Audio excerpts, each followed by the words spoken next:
For today's video Mima, magluluto po tayo ng maruya o badhuya kung tawagin. Dito po ay gagamit tayo ng saging na saba.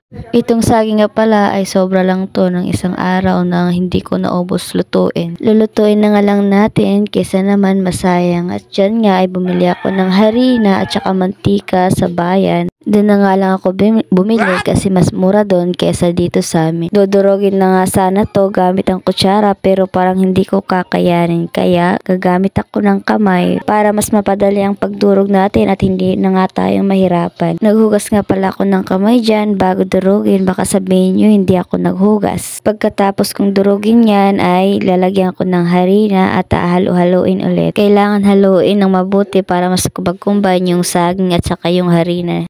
Yung feeling ko na kulang pa yung harina ay nagdagdag lang ako ng kaunti at hinalo-halo ulit. Kailangan yung haluin yung harina para hindi mamuo yung harina sa saging.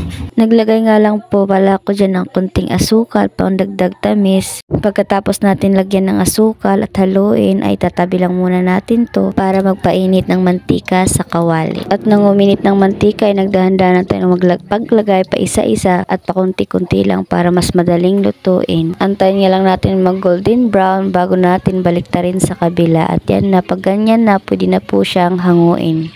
Yun lamang po at maraming salamat. Kain po tayo.